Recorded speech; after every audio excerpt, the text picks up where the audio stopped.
Good afternoon. Welcome to the Analyst. Today we'll be taking up 7 newspaper articles from the Hindu and the Indian Express and discussing them. The handout for the same will be available in the description of this video for your kind perusal. Please have a look at that.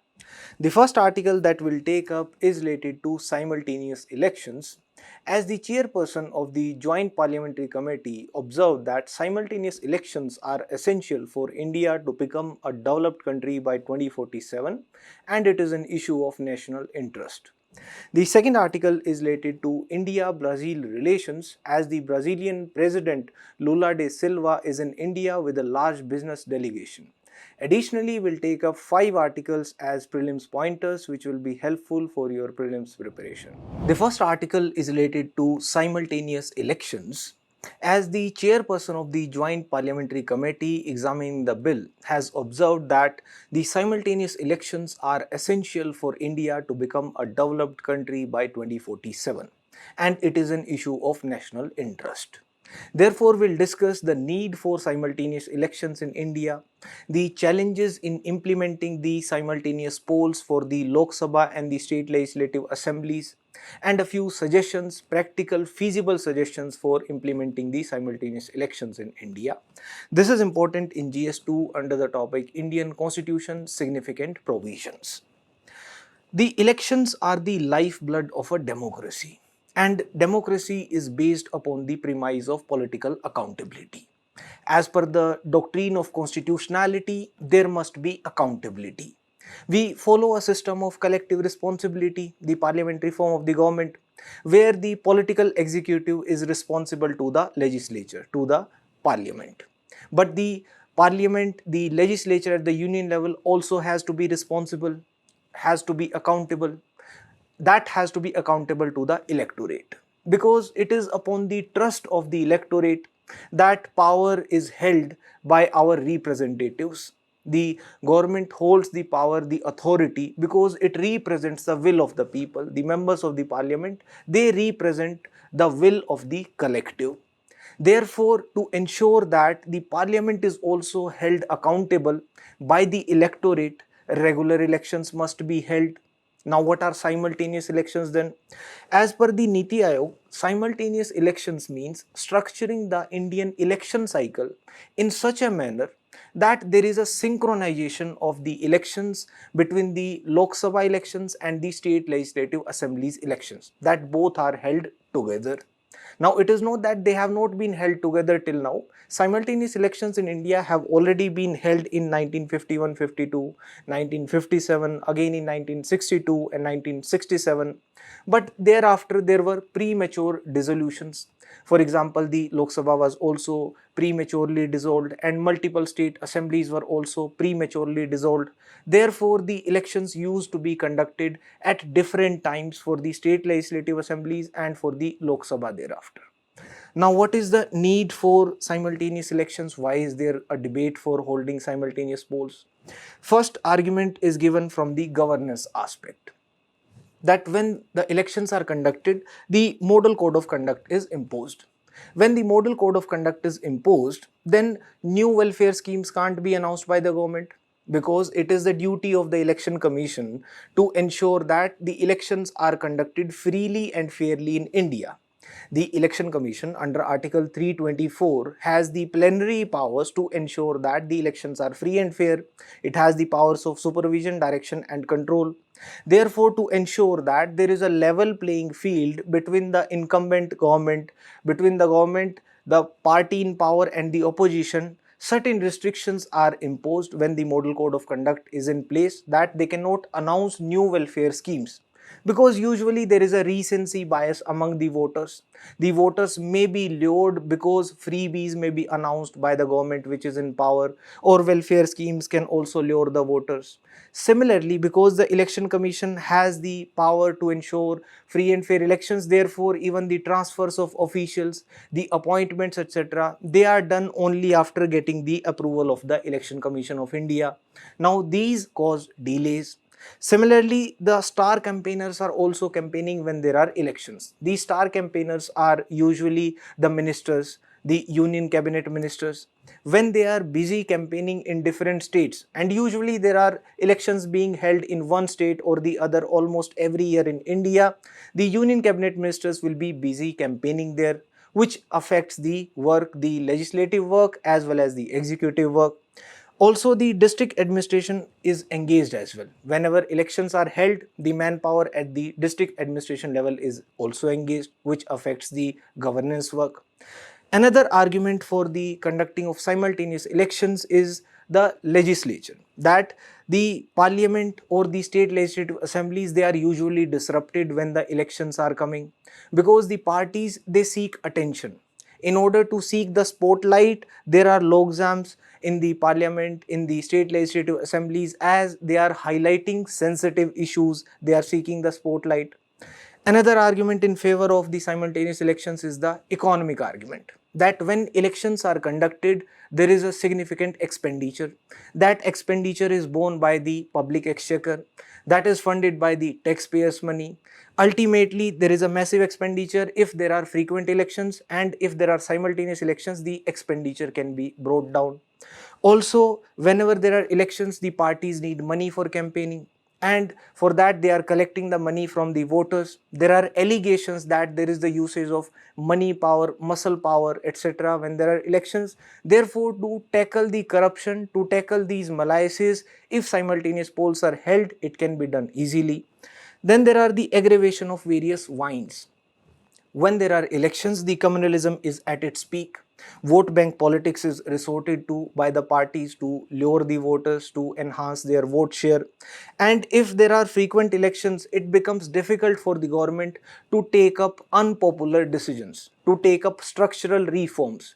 These structural reforms, when introduced in economy, for example, it introduces short-term pain, but in the long term, it causes an immense gain, the structural reforms in the economy. Similarly, it reduces the policy indecision. If the elections are conducted only once in 5 years, then the policy indecision will be lesser, and the focus will be upon the policy issues, upon the structural reforms, rather than distribution of freebies, rather than the short-term welfare schemes or short-term freebies or cash transfers. There are other concerns also, for example, as highlighted by the chairperson of the Joint Parliamentary Committee, that from the economic point of view, there is a wastage of manpower as well as disruption of investment. For example, in the state of Uttarakhand, 43% of the state's revenue, Uttarakhand's revenue, is coming only during 4 months, because it is coming from tourism. And if elections are held during those 4 months, it affects Uttarakhand's economy immensely. Similarly, separate voter lists have to be prepared if there are separate elections for the panchayat, municipal bodies, assemblies, the state legislative assemblies and the Lok Sabha elections, and they are usually prepared by the government school teachers. And if they are frequently engaged in the voter list preparation, then the teaching activity will be disrupted, and that disproportionately affect the disadvantaged sections, their studies. Also, a paper presented to the Ramnath Kovind Committee by NK Singh even observed that there is a recurring loss of 1.6% of the GDP, roughly about 7 lakh crore, due to the frequent elections. And thus the elections, frequent elections in India, they are causing investment delays also, including the FDI, as the investors, they wait for the political clarity at both the central level and the state level. But there are a few concerns with respect to the implementation of simultaneous elections in India. One of the primary concern is the constitutional mandate under Article 85 and Article 174. Under Article 85, the President shall summon the houses of the Parliament, and a maximum period of 6 months can pass between the two sessions of a Parliament. That is, between two consecutive sittings in the Parliament, maximum 6 months can pass. Similarly, for the state governments as well, under Article 174, there can be a maximum period of 6 months between two consecutive sittings of the State Legislative Assembly. Now, suppose the State Legislative Assembly gets dissolved prematurely. The next elections will only be held after a period of 5 years because of the requirement of simultaneous elections with the Lok Sabha. Then what about the remainder term? If the state legislative assembly got dissolved just after 2 years of the election, what about the remaining 3 years? Will president's rule be imposed for the remaining 3 years? That will be against the constitutional mandate of Article 174. Similarly, there is the political reality that the untimely dissolutions, they do occur. For example, if there is a passage of a no confidence motion, the government has to resign. Similarly, if the governor recommends for the imposition of the president's rule under Article 356, there is a constitutional emergency, or the prime minister advises for the dissolution of the Lok Sabha, or the chief minister advises for the dissolution of the state legislative assembly, then also the simultaneous elections may not be held. Plus, there is the principle of accountability. The electorate is ultimately holding the parliament, holding the state legislature accountable through elections only. Therefore, if we are restricting them from exercising their choice, then we are limiting their chance to express the displeasure or voice their opinions. The opinions of the electorate, of the activities of the government, and it will serve as an obstacle against the democratic principles as well. Another concern is with respect to logistics also. One argument which is given in favor of the simultaneous elections is that the cost will come down. The massive expenditure that is incurred upon the elections will come down. But we already have a dearth of the security personnel. And because of the dearth of the manpower, the Lok Sabha elections are themselves held in multiple phases in India. If there are simultaneous elections for the Lok Sabha also, for the state legislative assemblies as well, then from where will the security personnel come from to ensure free and fair elections? Similarly, it may cause another concern that the issues which will be in focus during the campaigns, electoral campaigns, they might be regional issues, and the regional issues may take priority over the national issues because there are simultaneous elections being held for the state legislative assemblies as well. And giving the monetary concern a priority over the democratic principles may hurt the democracy in the long run. Just because the expenditure is higher for frequent elections, it may not be sufficient excuse for holding simultaneous elections over the democratic principle and the constitutional mandate under Article 85 and Article 174. Also, there is another concern with respect to the new bill.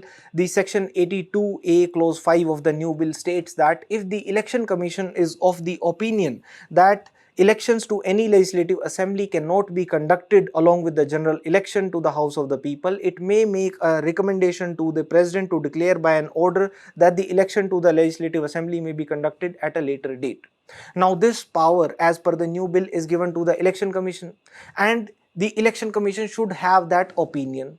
The opinion on what basis it can be formed, that has not been described. Therefore, it becomes a vague term and it may not be necessarily based upon an objective criteria unless there are safeguards which are built in. Therefore, the bill should also include the safeguards regarding the opinion building by the Election Commission of India for such.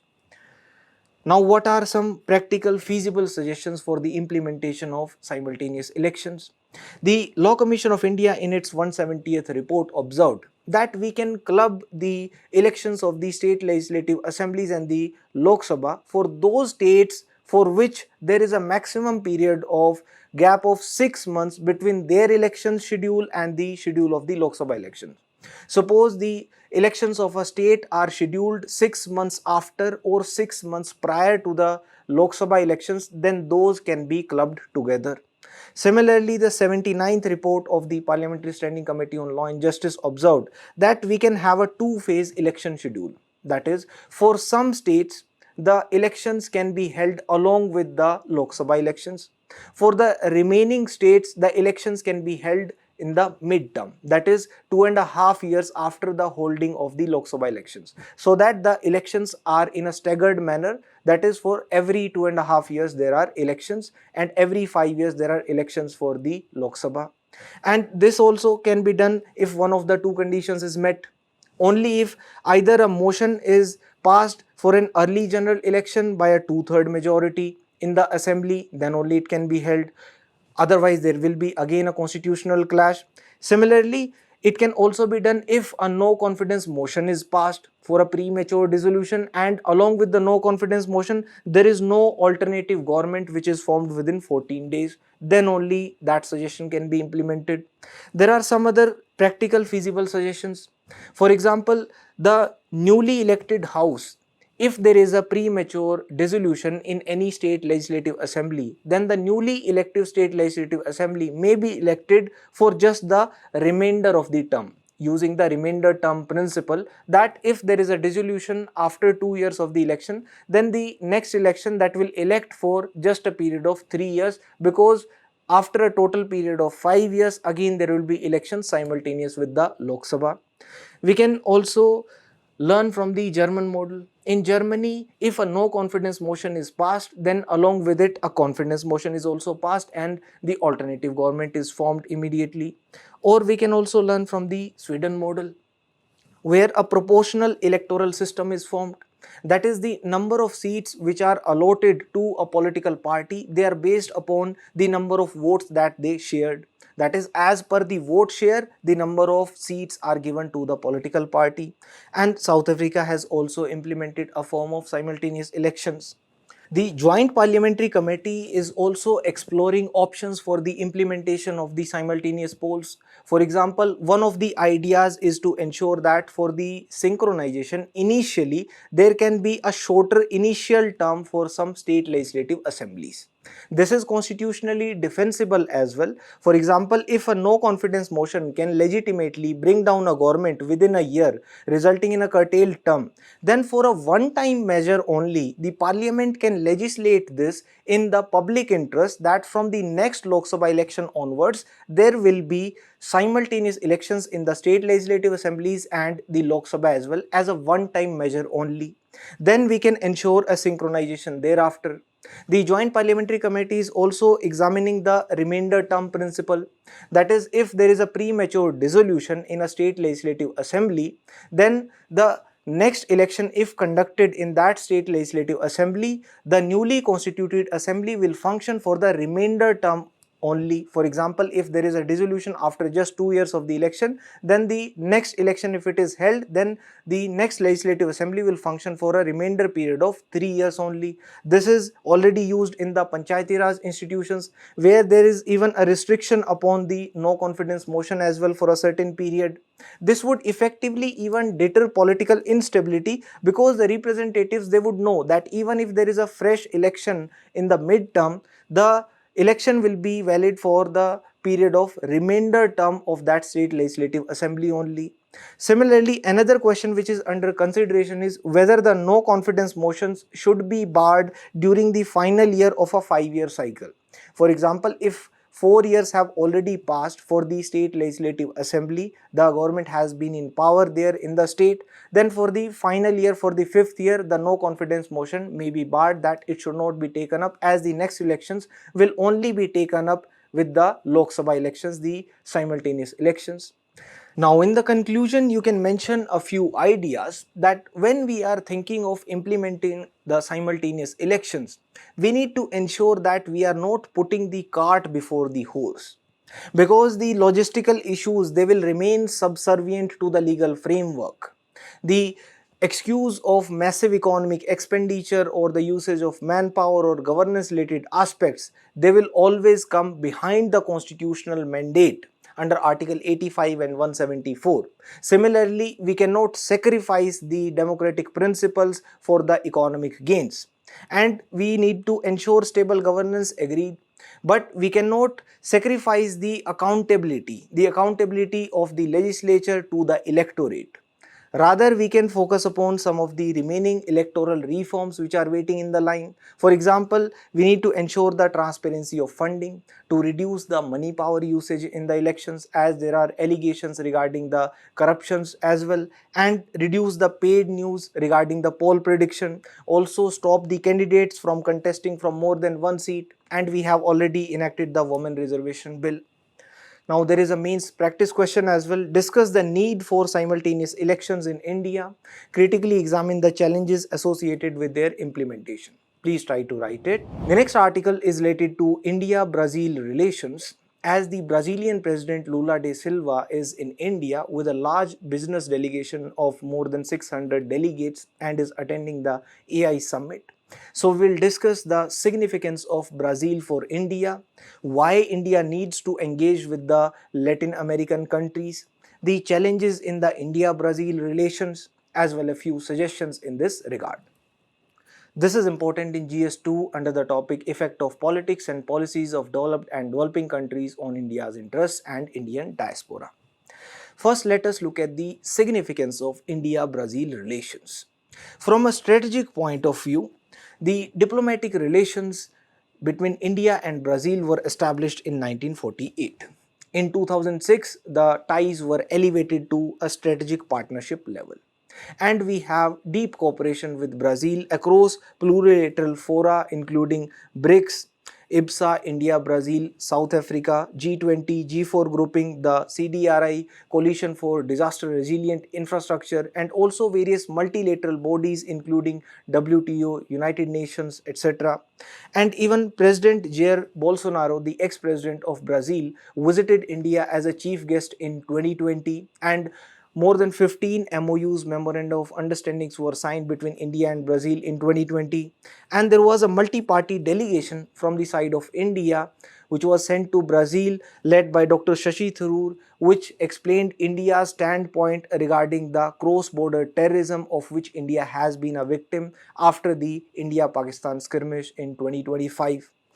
Additionally, there are institutional mechanisms between the two countries which have been in place. For example, the Joint Commission meeting which is held between the foreign ministers, the strategic dialogue between the national security advisors of the two countries, the foreign office consultations which are held at the secretary level, the trade monitoring mechanism which is put in place between the commerce ministries of the two countries.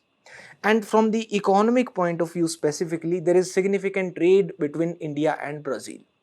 The bilateral trade between India and Brazil as of 2024-2025 was $12.2 billion. India exports to Brazil processed petroleum, that is diesel, agrochemicals, pharmaceuticals, engineering goods, as well as aluminium. We also import from Brazil various raw materials. For example, crude oil, soya, gold, raw sugar, cotton, iron ore, etc. There are significant investments from the Indian companies in Brazil. More than $6 billion have been invested by the Indian companies in Brazil. The pharmaceutical companies, for example, Glenmark, Sun Pharma, the IT sector, TCS, Infosys, even Tata Motors, and specifically the ONGC Videsh Limited as well. And the investments are significant as they are in the oil and energy sector as well in Brazil. And there is the inheriting of the cattle genetics from the Indian cattle in Brazil. As the Brazilian cattle, that is Gir, Cancrez specifically, those breeds are of Indian origin. Then there is cooperation in the defense sector as well. The defense cooperation agreement has been signed between the two countries. There is the establishment of a joint defense committee and also the 2+2 political military dialogue between the two countries. In the space sector as well, there is cooperation between India and Brazil. For example, the framework agreement for peaceful use of outer space was put in place in 2024. There is data sharing and satellite tracking which is done between India and Brazil, and India also launched the Brazilian satellite Amazonia 1. In the energy sector as well, there is cooperation between India and Brazil, which is significant because India imports its energy needs including oil and natural gas, and Brazil is India's largest upstream investment destination in the Latin Americas. And there is a joint working group also established on oil and gas between the two countries, and there was a memorandum of understanding signed specifically on bioenergy cooperation in 2020. There is cooperation across various forums. For example, Global Biofuels Alliance. Brazil is a co-founder of the Global Biofuels Alliance, and Brazil has also ratified the International Solar Alliance, an initiative of India. Regarding the cultural relations also, the first Indian cultural center was established in Latin America, in Brazil only, in Sao Paulo. And there is an organization as well, Filhos de Gandhi, that is Sons of Gandhi, which is active in Salvador. There is a significant presence of the Indian community. More than 4,000 Indians, mostly professionals and businessmen, are present in Brazil, and there are various scholarships given by India to Brazilians, including the ICCR, Indian Council for Cultural Relations, and the Indian Technical Economic Corporation. And for the Ayurveda and yoga, it is included in the Brazil's primary health policy as well. Now, not only Brazil, let us look at why India should also engage with the entire Latin America. One, we can observe that there has been deepening of engagement because of the high level visits. For example, the Chilean president Gabriel Boric visited India, and the Codelco Adani deal was signed at the same time. That will be supplying copper to Kutch Copper in India, the largest smelter. And there was the announcement regarding the negotiations of the CEPA, the Comprehensive Economic Partnership Agreement between India and Chile. Similarly, the finance minister of Peru also visited India, and the external affairs minister of India S. Jaishankar has visited 8 Latin American and Caribbean countries between 2019 to 2023. This is starkly different from the last external affairs minister visiting Brazil about 2 decades ago. And there is a significant political will as well. For example, the external affairs minister S. Jaishankar has observed that we will be investing with those countries, especially the global south, the Latin American countries, where the relationships will count. That is, we want to deepen our ties. And there is a strategic economic hedge also that will be able to build if we deepen our ties with the Latin American countries. For example, we'll have the energy security and the food security. As 15 to 20% of India's petroleum imports are coming from the Latin American region, and there are significant imports for the vegetable oils also and agriculture products also. The Brazil is also a significant supplier of the raw materials for India, and there is some amount of value addition which happens in India, and India exports refined products there. We will be able to get the access to critical minerals as well, including nickel, cobalt, rare earth, etc. And there will be regional value chain development because the Latin American countries, they enjoy lower US tariffs. And in case US imposes high tariffs upon India in future, again, right now we have an interim agreement, a framework put in place whereby the tariffs upon India have been brought down to 18%. But in case there is higher tariff from the side of US again on India, will be able to export to the Latin American countries, and through the Latin American countries reach the US market as well. Similarly, the China has also been investing in the Latin American region, for example the Chancay port, and will be able to utilize that link to Asia of the Latin American countries. Another reason is the growing economic ties. Why India should engage with the Latin American countries. The trade has been growing. The trade in 2022 was close to $50 billion. So if the entire Latin America was a single country, then it would have been India's 5th largest trade partner. And also there is significant growth in the auto sector. For example, India exports more cars to the Latin American region than India exports to the USA. There are various trade drivers also which are in India's favor. For example, for India, Brazil, there is the trade of oils, edible oils, auto sector, as well as pharmaceuticals. India exports the pharmaceuticals. And when there was a war in Ukraine, there was a shift in the import of the edible oils. The soybean oil, for example, when there was war in Ukraine, then who filled the gap when India could not import the soybean oil? It was Argentina and Brazil. And there was a commodity boom also. For example, there were exports from India, the mineral exports, the gold and copper exports, they have doubled from $4 billion to $8 billion. Similarly, there have been investments. For example, the Indian firms have invested more than $16 billion in the Latin American region. There have been an expansion of both the pharma sector as well as the IT sector. The TCS employs more than 2,000 people there. There have been investments from the pharma companies also.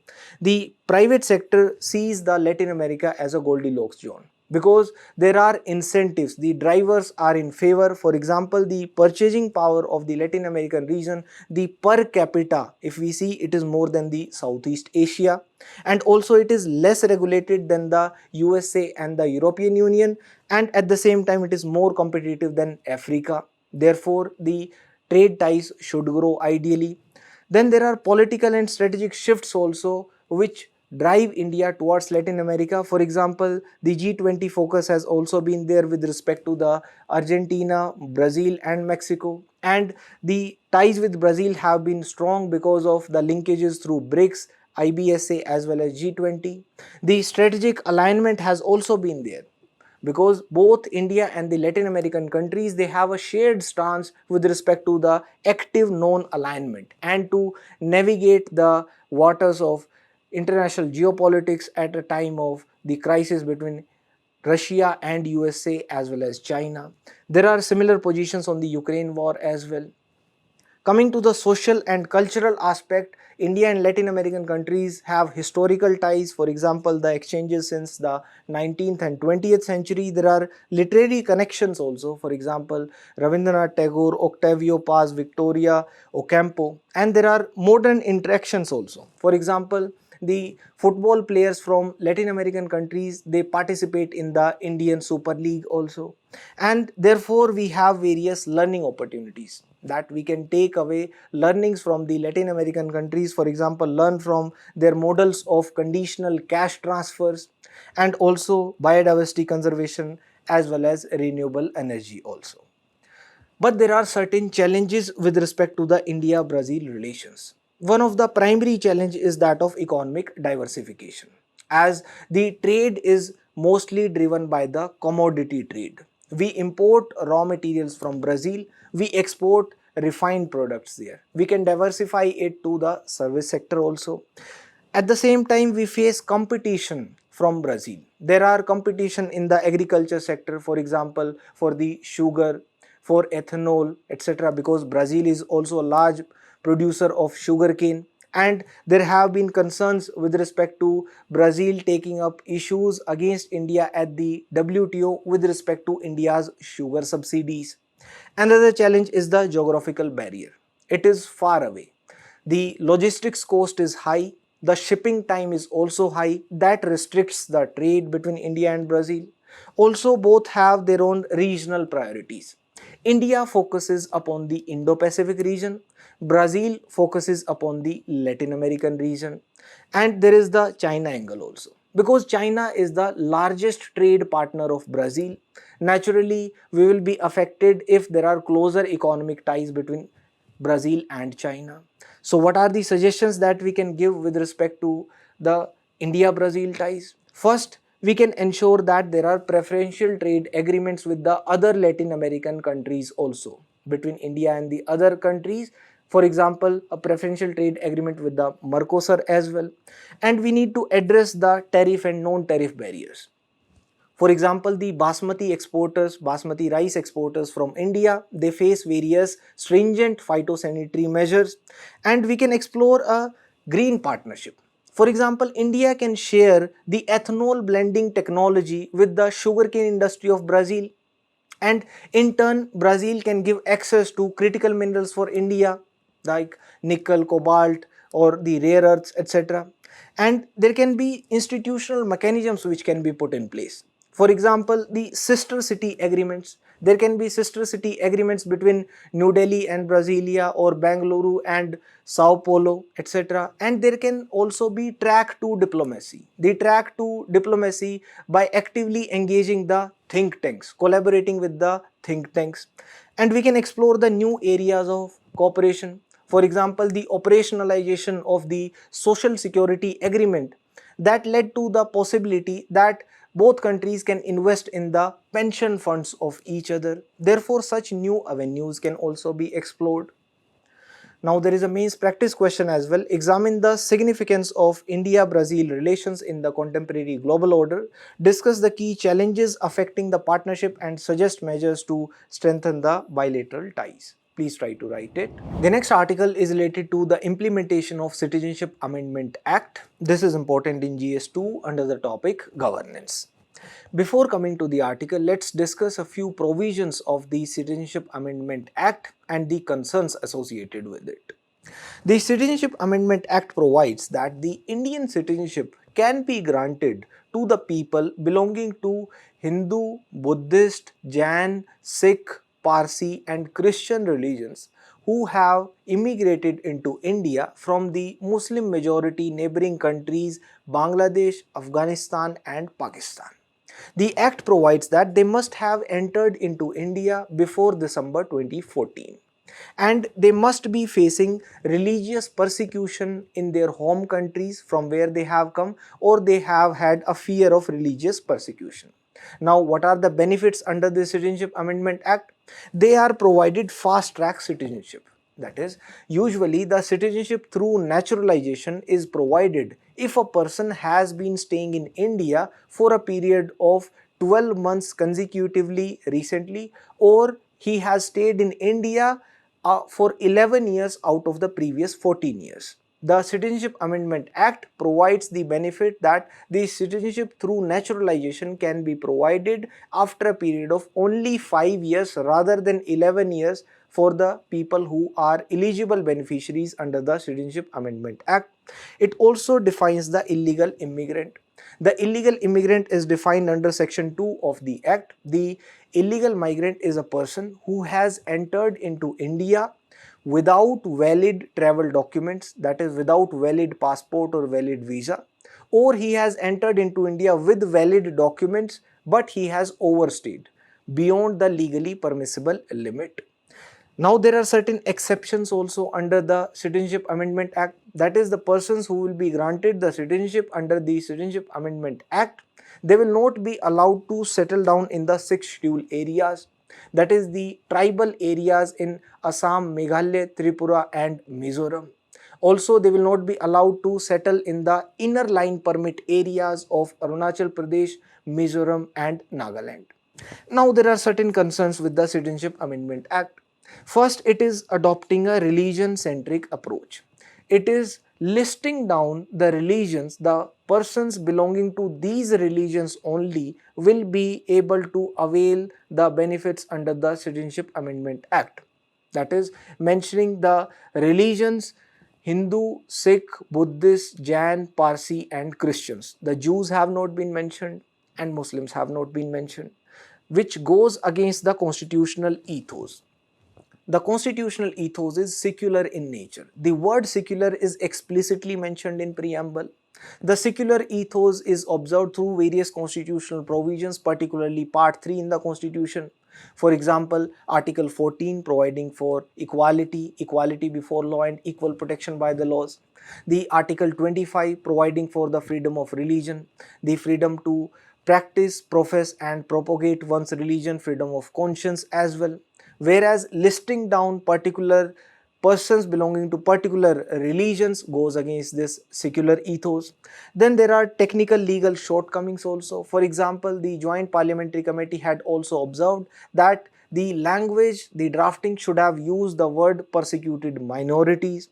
Then there is the issue with the Assam discord also, as even the non-Muslim immigrants from Bangladesh who have immigrated after 1971, they will also be able to gain entry and gain citizenship, although now there are exceptions as well. There are certain other issues. For example, there is the exclusion of atheists also, persons who do not profess any religion officially, then they will not be able to seek the citizenship under the Citizenship Amendment Act. Similarly, there has been the exclusion of countries. The countries only Bangladesh, Afghanistan and Pakistan have been mentioned. There is no mention of the illegal migrants from Nepal, Bhutan or Myanmar. There are persecuted minorities in the other countries also. For example, Tibetan Buddhists from China, the Tamils from Sri Lanka, they are also persecuted. And then there are certain sects within the Islam religion also. For example, the Ahmadi sect in Pakistan, they are also facing the religious persecution there. Also, before coming to the article, let us observe specifically Section 6B of the Citizenship Amendment Act and the Section 2. The Section 2 provides for the definition of the illegal migrant that we have already discussed. Along with this, there is a proviso which provides that any person belonging to Hindu, Sikh, Buddhist, Jain, Parsi or Christian community from Afghanistan, Bangladesh or Pakistan, they shall not be treated as illegal migrant for the purposes of this Act. Now, the Section 6B of the Citizenship Amendment Act empowers the central government to constitute an authority which can grant a certificate of registration or a certificate of naturalization to the persons coming from Bangladesh, Afghanistan or Pakistan who are coming within the proviso of section 2. Now let us observe the article. The center has operationalized the process of granting the citizenship under the Citizenship Amendment Act through a gazetted notification notifying the constitution of an empowered committee in the state to process the applications in the state of West Bengal. In the exercise of the powers conferred by the subsection 1 of the section 6b of the Citizenship Amendment Act along with the sub rules 1 and 3 of the Citizenship Amendment rules, the center has appointed the Deputy Registrar General of the Directorate of Census Operations, West Bengal, as the head of the committee. Along with this, there will be the members of the committee, including a Deputy Secretary rank officer from the Subsidiary Intelligence Bureau, the nominees from the Jurisdictional Foreign Regional Registration Officer and the State Informatics Officer of the National Informatics Center of the state of West Bengal.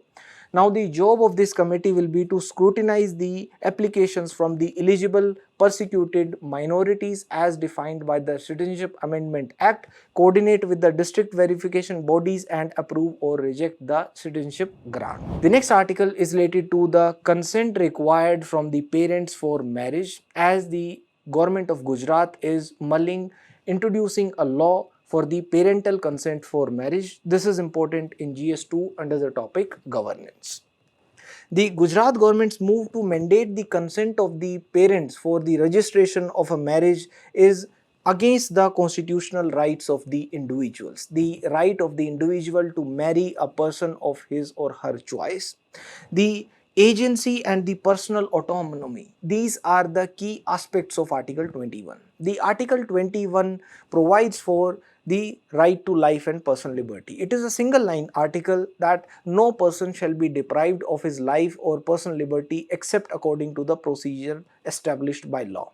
But this has been given a wide interpretation, a liberal interpretation, especially post Menka Gandhi case, and therefore even certain rights which are not explicitly mentioned in the constitution, they have also been interpreted to be implicitly contained within Article 21 through the doctrine of implied rights. Therefore, using similar principles, the right to privacy was also held to be one of the facets of Article 21. That, for example, the right to privacy is required for the effective enjoyment of the right to life and personal liberty.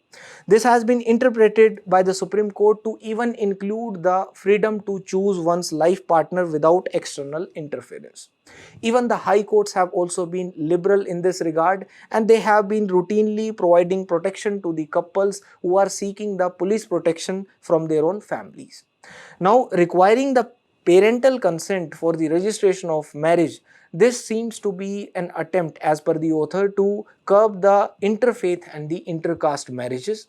And the states have various schemes which are promoting intercaste marriages and interfaith marriages, but at the same time there is the proposal to create such a legal barrier to prevent them, so it also undermines the agency of the women, as the women will be restricted from choosing a life partner of their choice if the parental consent is required, especially in the patriarchal societies.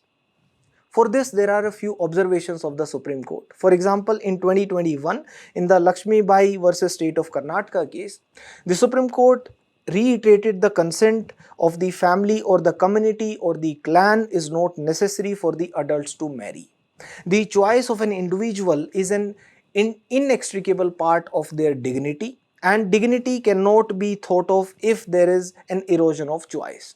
And the rights or the choice is not expected to succumb to the concepts of class honor or group thinking. Therefore, there it even directed, in the case of Lakshmi Bai versus State of Karnataka, the Supreme Court even directed the police authorities to lay down the guidelines, the training program for the training of the police personnel on the socially sensitive cases which may impact the person's right to marry.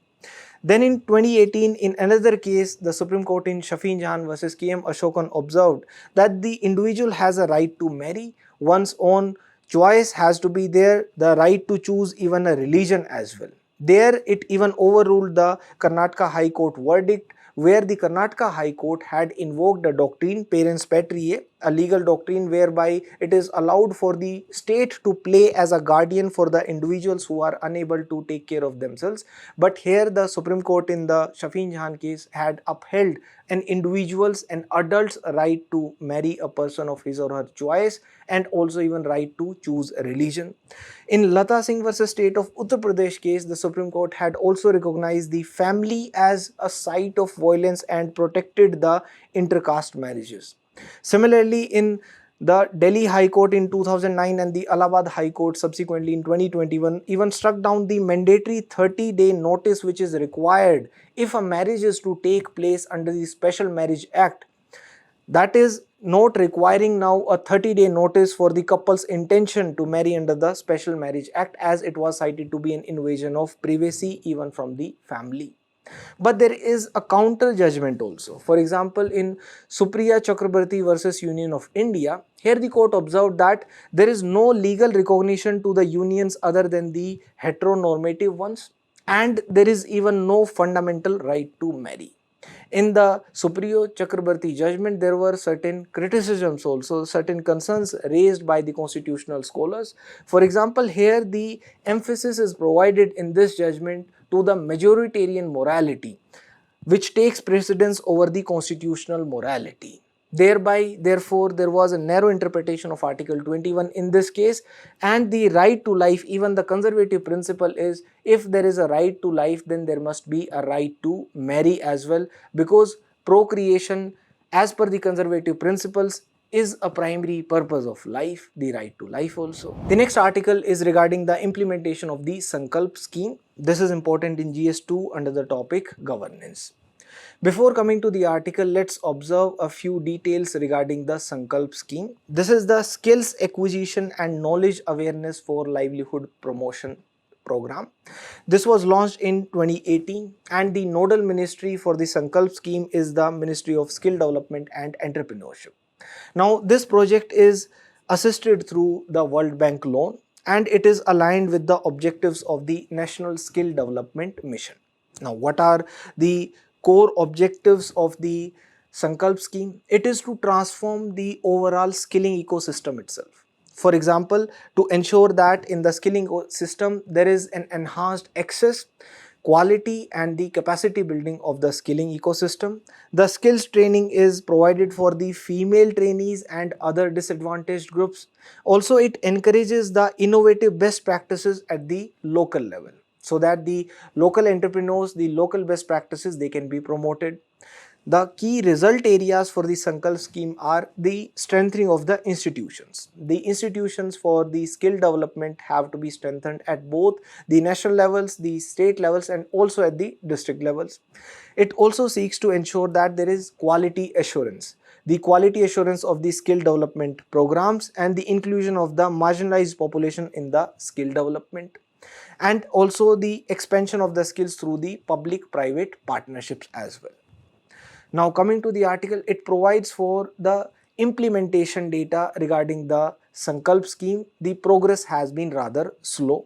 The CAG report has highlighted that there are significant delays and shortfalls in both the financial progress as well as the physical progress of the implementation of the scheme, as only 44% of the budgeted provision for the Sankalp scheme was distributed between 2017-18 to 2023-24. That is less than 50% over a period of more than 5 years were distributed of the allocated budget, and there has been a weak adherence to the implementation guidelines also, and a sluggish pace of execution as highlighted by the CAG report.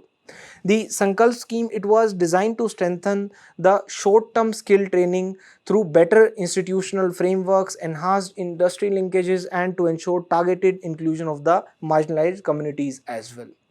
As we observe that it has been financed through a World Bank loan of 3,300 crore, the state leverage of 660 crore and the industry leverage as well of 495 crore.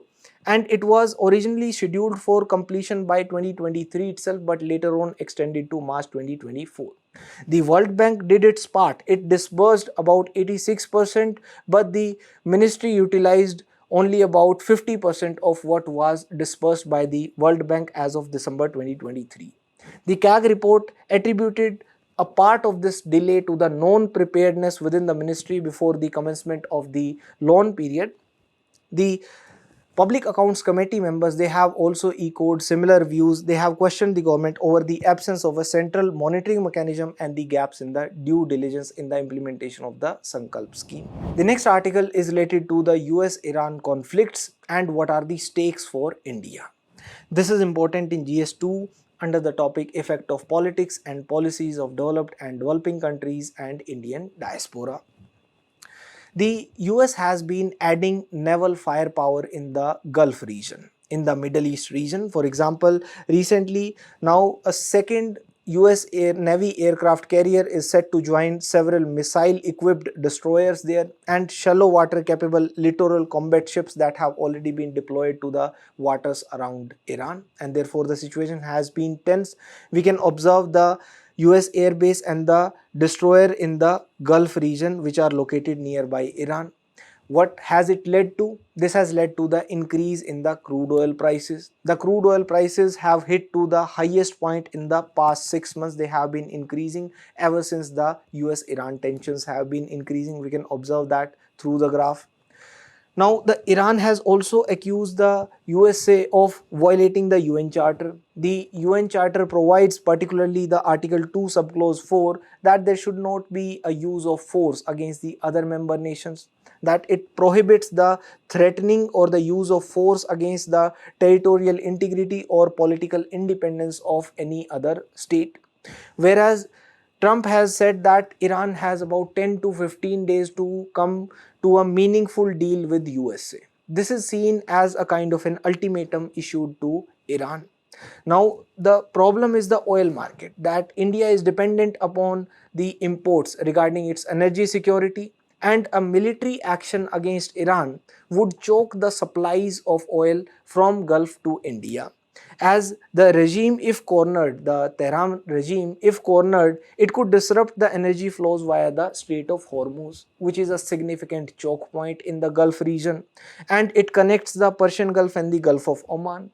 The global oil market right now, it is well supplied with the surplus. There is surplus because there was significant supply and therefore the crude oil prices were coming down. But if the tensions rise, it could again lead to decline of supply if the Strait of Hormuz is choked by Iran. The other major Gulf producers like Saudi Arabia, Iraq, UAE, Kuwait, etc., they are also heavily dependent upon the Strait of Hormuz, as they are also feeding the global market. The oil exports, the supplies are coming through the Strait of Hormuz, and therefore they are also themselves actively engaging with the USA. They also do not want US to attack Iran militarily directly, as if the Strait of Hormuz is choked, it is closed, it is shut by Iran because of its proximity. The Strait of Hormuz is proximate between Iran and Oman. Then the exports of oil from these countries will also be affected, and they are dependent upon the export of oil. Their economies are oil export dependent. Now, India also imports around 2 billion barrels of oil annually. If there is a clash between US and Iran, it will lead to the increase of oil prices. Even $1 per barrel will also lead to an increased import bill for India of about $2 billion annually. And 40% of India's crude oil which is imported into India, it is transiting through the Strait of Hormuz only.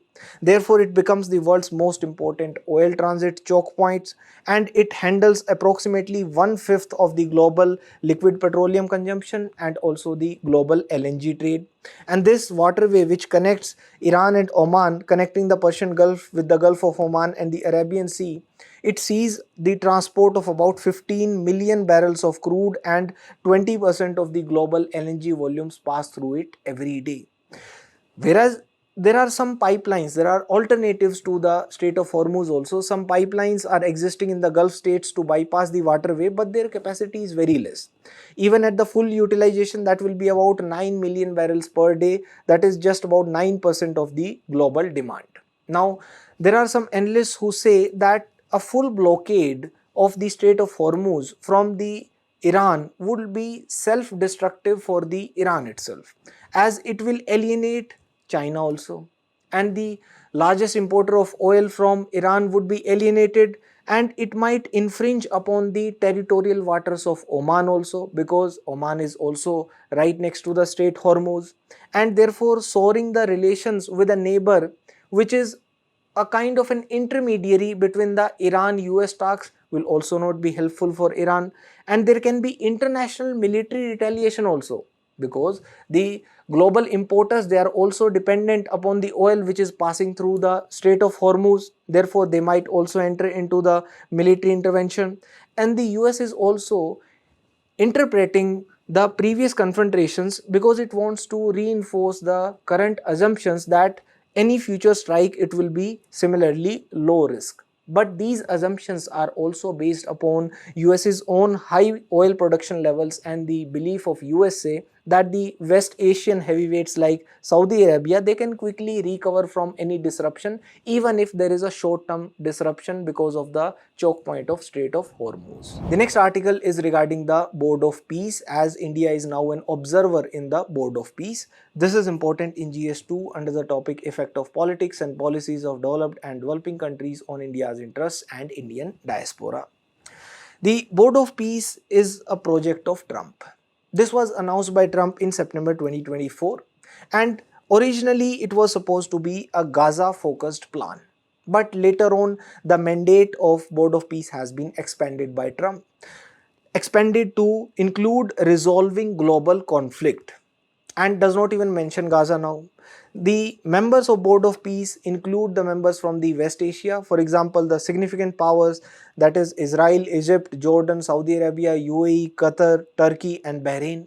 Then there are certain US allies also, the right-wing allies of Trump, that is Argentina, Hungary, and there are other allies, for example, Vietnam, Cambodia, even Pakistan as well.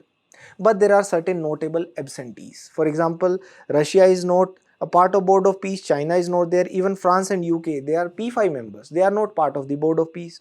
Now the first meeting of the Board of Peace led to the announcement by Trump that there will be $7 billion put in the relief pledges from the 9 members for the Gaza relief. And there has been a pledge of $10 billion from the side of USA, but use has not been specified for the same. And Trump even claims that it will be functioning in conjunction with the United Nations, that there will be the simultaneous passing of the UNSC resolution also. But there are certain concerns now with respect to India being a part of it. India is now an observer there. First, if India becomes a part of it, there is a deeper connection with the Board of Peace as a full-fledged member. It will become a risk to the multilateralism, because India has the commitment to the United Nations, and if such bodies are turning UN into a secondary body or a secondary chamber, then it will affect the multilateralism, as these bodies like Board of Peace, they will not be truly democratic. And the mandate also has been creeping. The charter was originally supposed for the Gaza peace plan. Now the charter mentions it is for the world. And there is a potential for India-Pakistan meddling also. For example, the India-Pakistan disputes, they are settled bilaterally after the Shimla agreement. But Trump has been making claims in the past. For example, when there were concerns regarding the India-Pakistan conflict in 2025, Trump made claims that I mediated and the dispute was resolved, or the ceasefire was achieved because of my mediation. And Pakistan's presence itself is a matter of concern for India, as it might lead to Pakistan repeatedly taking up the bilateral conflicts to such bodies. And it is a passion project of Trump, and therefore there will be certain amount of unpredictability. What if Trump leaves office? Then what will happen of the Board of Peace? Or what if Trump himself decides that he does not want to be a part of Board of Peace in future, himself leaves it? Then also his unpredictability will cause a shadow upon the future of the Board of Peace. And then there will be a parallel body risk also. What if it becomes a parallel body to the United Nations and India is found to be supporting the Board of Peace? Now, why India has joined the Board of Peace as an observer? There are certain positives of it as an observer. First, it will be a circumspect engagement, that we are not a full-fledged member of the Board of Peace. Therefore, if India is an observer, then India can also have an eye and an ear in the Board of Peace, will be able to maintain the bilateral ties with the USA. Recently, we have achieved the interim framework for the trade. Therefore, we don't want to soar the ties with USA. We have the Pax Silica also now. And if we have the presence in the room in the Board of Peace, we'll be updated regarding the developments in the West Asian region. We'll have our eyes and ears there. We'll be able to counter the moves of Pakistan in the Board of Peace. If they are planning or proposing any moves which will be critical, which will be anti-interests of India, will be able to tackle that. And we'll have a ringside view on the West Asian region, the developments there. And the timing is also significant as it comes ahead of the Prime Minister's visit to Israel. Therefore, it is also seen as a diplomatic maneuver and will be able to mitigate our risks if we are at least participating as an observer and ensure that India's interests are not adversely impacted through the decisions taken in the Board of Peace. Thank you.